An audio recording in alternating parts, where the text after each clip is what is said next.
Welcome, friends and collectors. You may have just finished watching my video on the Peterbilt version of this model, but for you Kenworth people out there, this video is for you. It is the Diecast Masters Transport Series 1/32 scale Kenworth T280 with Wabash Supreme signature van truck body. This is the exact same van truck body that can be found on item number 71106. Again, that is the Peterbilt 536 version. This is the Kenworth version.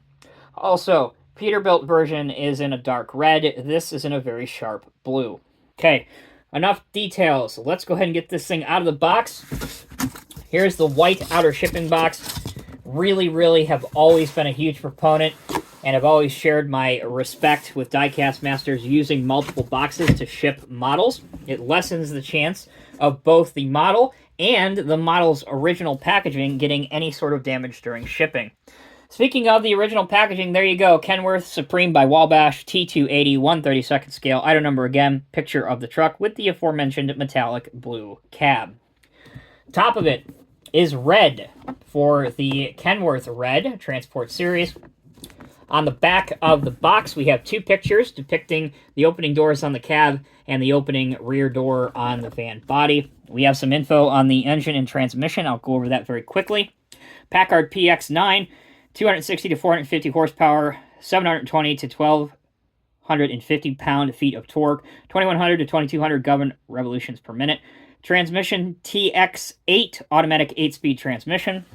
Info on the van body, it's 26 feet long, dry freight, with a rear roll-up door. All right, continuing with the unboxing, there's the hole. Stick your finger in the hole, pull out the model.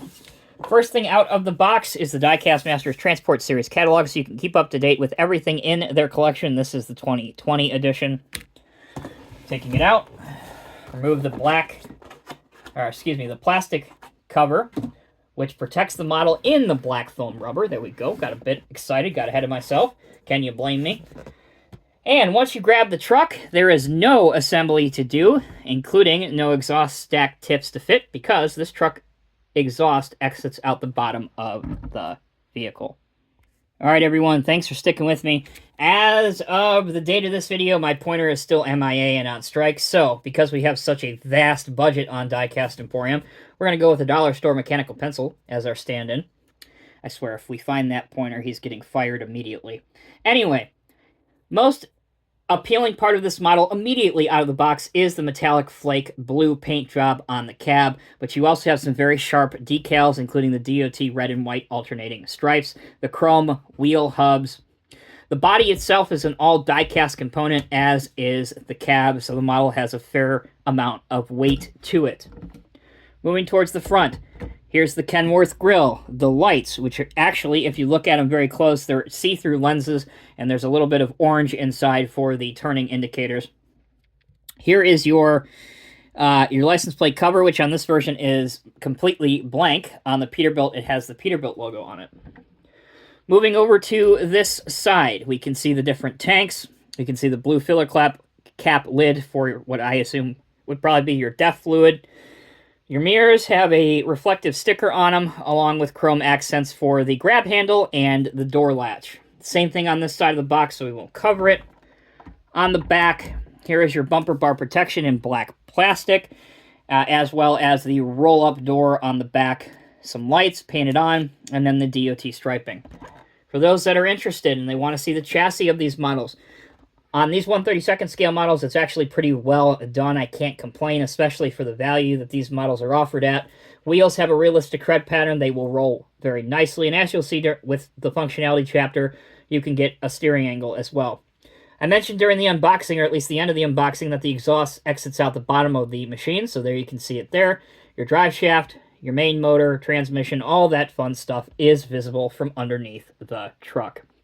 Those are the details and the decals. Let's take a quick break. When we come back, we'll take a look at functionality. All right, folks, did want to show you the interior detail of the trailer before we went on to the functionality chapter. So as you can see, the side walls are very well done. You have some brown and some silver components which are painted. The floor is completely white. as is the roof of the trailer. Now, properly onto functionality now.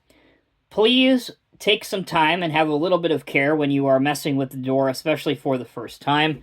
So very, very carefully pull down on it to close it. And as you can see, just like the real trailer, it actually folds up on itself, which is really, really cool that they were able to do that.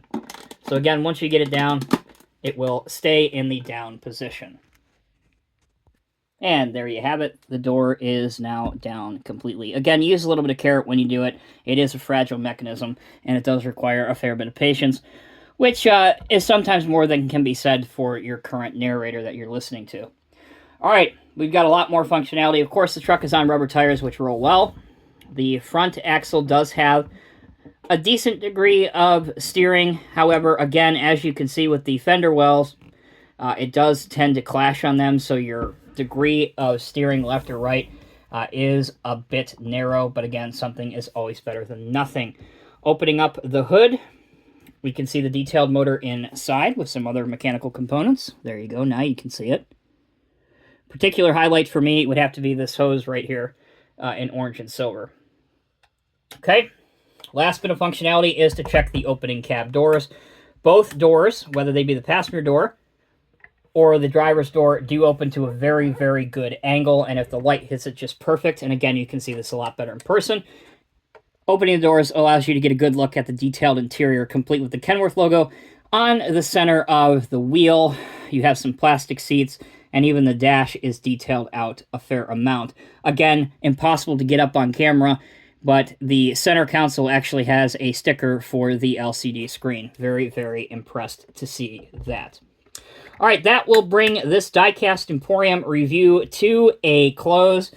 In conclusion, the Kenworth T280 with Wabash Supreme signature van truck body in 1/32 scale is a great model for those that collect truck models, particularly those that collect truck models in a larger scale like 1/32 or 1/34 scale.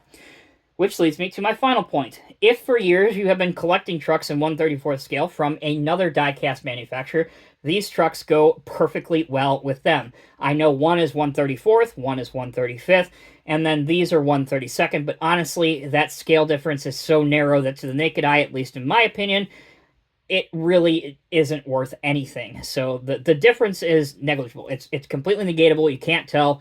So please bear that in mind.